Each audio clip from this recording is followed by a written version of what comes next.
Nous avons réfléchi, chers amis, au début de cette célébration, à notre manière d'accueillir les autres. Et Paul nous en parlait effectivement dans la deuxième lecture. Il nous disait « Accueillez-vous les uns les autres comme le Christ vous a accueillis ». Ça nous donne déjà un indice. Il faut qu'on s'accueille les uns les autres comme le Christ nous accueille.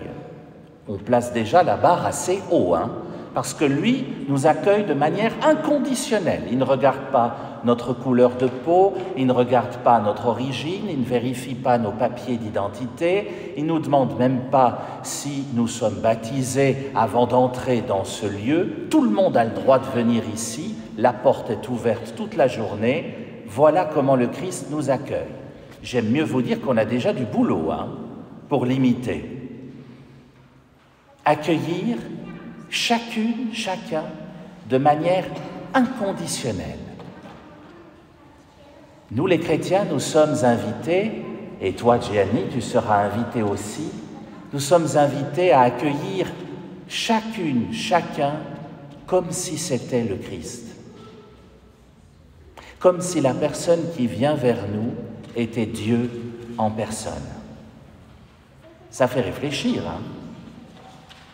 Je ne sais pas pour vous, mais moi j'ai du travail à faire dans mon cœur pour arriver à accueillir chacune, chacun, comme si j'accueillais Jésus.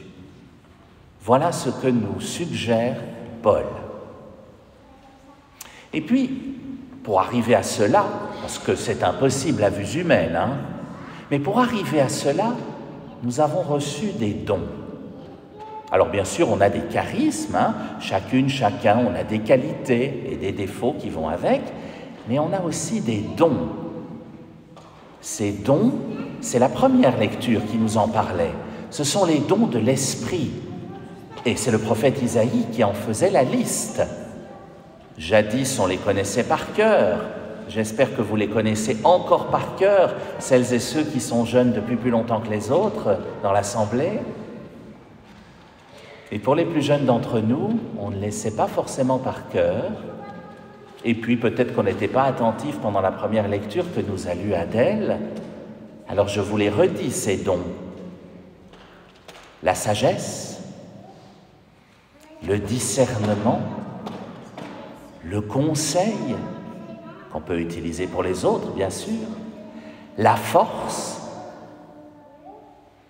la connaissance, la piété et la crainte du Seigneur. Pour le 7e don, il faut une petite explication. Parce qu'en français, la crainte, on a tendance à croire que ça veut dire la peur. Pas du tout, S'il y a deux mots différents, c'est pas pour des prunes, c'est que peut-être bien que ça ne veut pas dire la même chose, Mais on a oublié, dans notre langue française, ce que signifiait la crainte dans la Bible. Et pour nous, aujourd'hui, ça veut dire la peur. La crainte dans la Bible, ça veut dire le respect filial. Le respect de Dieu parce qu'il est notre Père. C'est ça, la crainte du Seigneur dans la Bible. Alors évidemment, c'est un don, C'est aussi un don d'arriver à respecter Dieu parce qu'il est notre Père. Ces 7 dons de l'Esprit, nous les avons tous reçus à notre baptême. Et Gianni, tu les recevras tout à l'heure. C'est bien de les recevoir, mais c'est comme un cadeau à Noël, si on le reçoit puis qu'on le laisse dans un coin, ça ne sert pas à grand-chose. Donc, il faut les utiliser.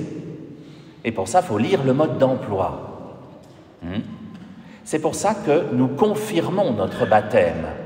Un jour, on vient dire devant la communauté, « Oui, je veux confirmer le choix qu'ont fait mes parents, je veux activer ces 7 dons que j'ai reçus à mon baptême. J'ai lu le mode d'emploi, j'ai été catéchisé, et maintenant je veux les utiliser. » C'est ça la confirmation. Et c'est exactement ce que tu demanderas, j'espère, d'ici quelques années. Confirmer ce baptême que tu reçois aujourd'hui, Gianni. C'est ce jour-là que tu pourras activer ces 7 dons. Avec l'Esprit Saint, c'est pas comme avec le Covid, il n'y a plus besoin d'une 3e, d'une 4e, d'une 82e dose, pas du tout. Une fois qu'on l'a reçu, l'Esprit, et qu'on l'a activé par la confirmation, eh bien on l'a toute notre vie. Toute notre vie. Personne ne peut nous l'enlever. C'est quand même une sacrée bonne nouvelle, ça. Alors après, évidemment, il faut continuer à utiliser ces dons que nous recevons au jour de notre baptême. Continuer à utiliser la sagesse, le discernement, le conseil, la force, la connaissance, la piété, le respect du Seigneur. Et pour ça, il faut nourrir ces dons. Et comment on les nourrit? Eh bien, on les nourrit à cette table-ci, à l'Eucharistie. C'est ce que vous êtes venus chercher aujourd'hui. C'est la nourriture qui permet à ces dons de continuer de fonctionner.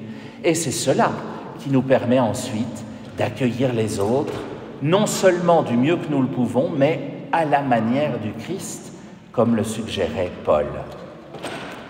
Jean le Baptiste, dans l'Évangile, baptisait avec de l'eau, comme je le ferai tout à l'heure. Mais lorsqu'on est baptisé dans l'eau au nom du Christ, on est également baptisé dans l'Esprit. L'Évangile nous le disait. Et donc, nous recevons les 7 dons de l'Esprit Saint. Puissions-nous faire honneur à ces 7 dons que nous avons reçus, puissions-nous encourager aussi celui qui les recevra aujourd'hui, ainsi que sa famille.